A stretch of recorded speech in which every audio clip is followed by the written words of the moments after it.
நமச்சிவாயம். ஜெய் வராகி. உலகம் முழுவதும் வாழக்கூடிய நெக்ஸ்ட் ஜென் நேயர்கள் அனைவருக்கும் உங்கள் தாம்பரம் வாராகி ஈசனேசன் ஜோதிடருடைய நல்லாசிகள், வாழ்த்துக்கள். ஜெய் வாராகி, ஜெய் ஜெய் வராகி. குரு வக்ர நிவர்த்தி.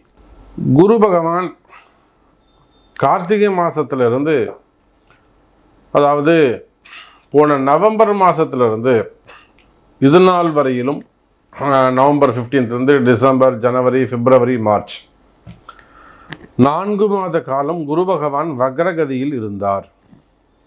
இப்போ நிறைய அன்பர்கள், சாமி நீங்கள் பதிவு போடுறீங்க, இந்த ராசிக்கு மிதுனத்துக்கு நல்லா இருக்குது, கடகத்துக்கு நல்லா இருக்குது, ரிஷபம்லாம் பாடுபடுறோம், ஆனால் ரிஷபத்துக்கு நல்லா இருக்குங்கிறீங்க, மீனத்துக்கு நல்லா இருக்குங்கிறீங்க. இப்படி ஒரு ராசிக்கு நீங்கள் ஏதாவது ஒரு நல்லா இருக்குங்கிறீங்க, ஆனால் எனக்கு ஏன் நல்லது நடக்க மாட்டேங்குது அப்படின்னு நிறைய டவுட்ஸ் கேட்டுக்கிட்டு இருந்தாங்க. அதுக்கு காரணம் சனி பகவான் வக்ரம், அதே போல் இந்த குரு பகவான் வக்ரம்.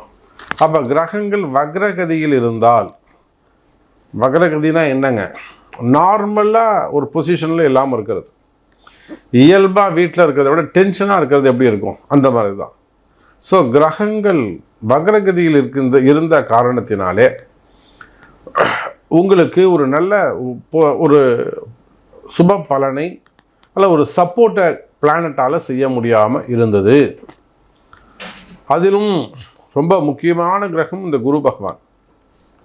அதிலும் ரொம்ப மோஸ்ட் இம்பார்ட்டண்ட்டான ஒரு பிளானட் எதுனா சுப கிரகம் குரு பகவான். அவர் வக்ரகதியில் இருந்ததுனால நிறைய விஷயங்கள் உங்களுக்கு தள்ளி போயிருக்கலாம்.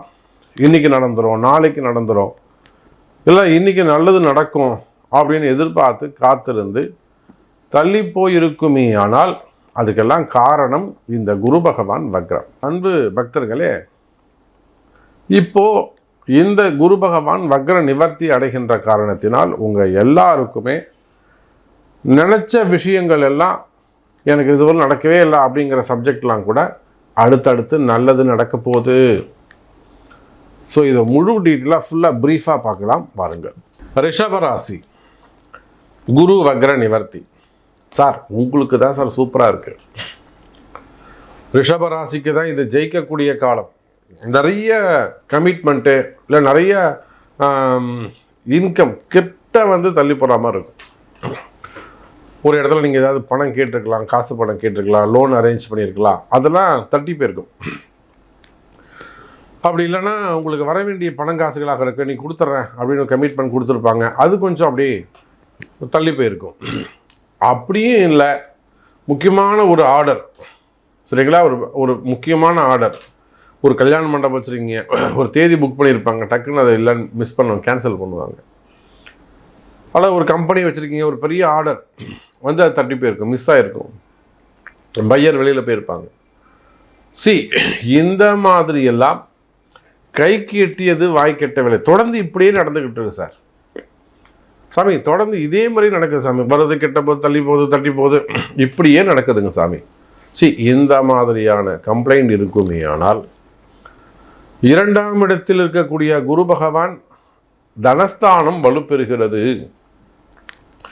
சார் அந்த 2ஆம் இடத்துல குரு ஸ்ட்ராங் ஆகிறதுனால உங்களுக்கு என்ன நடக்கும்னா, வராத பணங்காசுகள் கூட வந்து சேரும். தைரியமாக இருங்க, ஸ்ட்ராங்காக இருங்க, நம்பிக்கையாக இருங்க.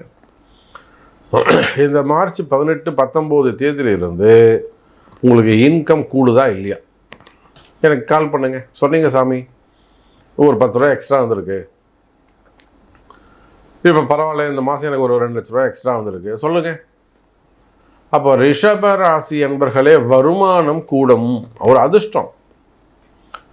அப்போ இத்தனை நாளாக ஸ்டோரேஜ் என்னெல்லாம் தடைகள் இருந்ததோ அந்த தடைகள் எல்லாம் விளக்கப்பட்டு கிடுகிடுன்னு உங்களுக்கு அடுத்து ப்ராக்டிக்கலாக நல்லது நடக்க போகுது. ஒரு ஆப்ரேஷனாக இருக்கலாம், உடல்நல குறைவுகளாக இருக்கலாம், அல்லது ஒரு விபத்து நடந்து அதில் ரெக்கவரி ஆக முடியாமல் இருக்கலாம். புரியுதுங்களா? வீட்டில் இதேனும் ஒரு மிகப்பெரிய இழப்புக்கள், ஒரு துஷ்டினாலும் குறிப்பிட்டு சொல்ல முடியாத சில விஷயங்கள், மறக்க முடியாத சில விஷயங்கள் நடந்திருக்கலாம், ஏற்றுக்கொள்ள முடியாது, காரணம் தெரியாத விஷயங்கள். அப்போ இந்த மாதிரியான வெளியில் சொல்ல முடியாத துன்பங்கள் கஷ்டங்கள் இருக்குமே ஆனால் அவையெல்லாம் அந்த மனசு கவலையெல்லாம் மறையும். அந்த மனக்கவலைகள் எல்லாம் குறையும்.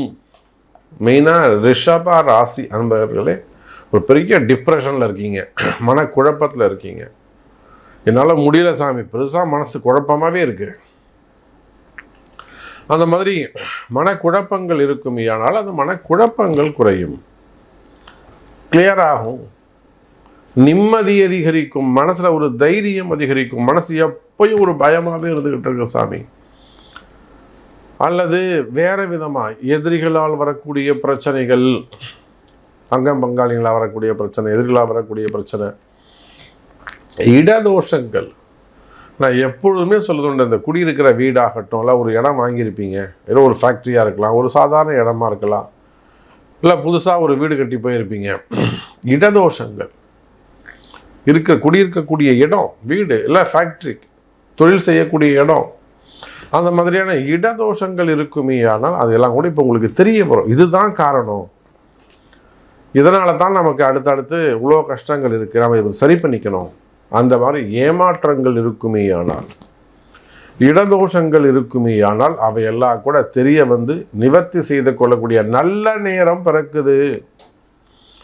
அதோடு மட்டுமல்ல, செய்வினை கோளாறுகள், மெயினாக திருஷ்டிகள் அல்லது திருஷ்டிகளாக இருக்கலாம், சாபங்களாக இருக்கலாம், முன்பின் தெரியாதவங்களால் வரக்கூடிய அந்த செய்வினை கோளாறுகளாக இருக்கலாம். அப்படின்னா வசியம் சம்மந்தப்பட்ட பிரச்சனை, என் பையன் ரொம்ப நல்ல பையன், இப்படி போவே மாட்டான் சாமி, எப்படி தான் போனான்னு தெரில, பொண்ணு அப்படிப்பட்ட பொண்ணே இல்லை சாமி சொல்கிறாங்கல்ல, அந்த மாதிரியான வசியங்கள். அப்போ செய்வினை கோளாறுகள், மந்திர மாந்திரீக தோஷங்கள் அவையெல்லாம் இருக்குமே ஆனால் கவலையே படாதீங்க, வாராகி இருக்காங்க, அம்பாளுடைய ஆசீர்வாதம். உங்களுக்கு நல்ல நேரம் ஸ்டார்ட் ஆகிடுச்சு, குரு வக்ர நிவர்த்தி அடைஞ்சிட்டாரு, இனிமேல் உங்களை யாரும் ஒன்றும் செய்ய முடியாது, நீங்கள் வெற்றி பெறுவது உறுதி, நீங்கள் நல்லா இருப்பீங்க, உங்கள் குடும்பம் சிறப்பாக இருக்கும், நிம்மதியாக இருக்கும். ஏன் கவலைப்படுறீங்க? அம்பாள் ஆசீர்வாதம், வாராகி இருக்காங்க. எத்தனை நாள் ஒரு குடும்பம் கஷ்டப்பட்டுட்டே இருக்கும், நீங்களும் நல்லா இருக்கணும்ல. அப்போ ரிஷப ராசி அன்பர்களே, இந்த குரு பகவான் வக்ர நிவர்த்தி, அதிலும் குறிப்பாக ரிஷபராசிக்கு 2ஆம் இடத்தில் தனஸ்தானத்தில் இருந்த குரு வக்ர நிவர்த்தி அடைவது மற்ற எல்லாரையும் விட ரிஷபராசிக்குத்தான் நல்லா இருக்கு. இது நீங்கள் ஜெயிக்கக்கூடிய காலம். காற்றுள்ள போதே தூற்றிக்கொள் என்ற வார்த்தைக்கு இறங்க ஒரு நல்ல நேரம் பிறந்திருக்கு, ஒரு கிரக அமைப்பு சிறப்பாக இருக்குது.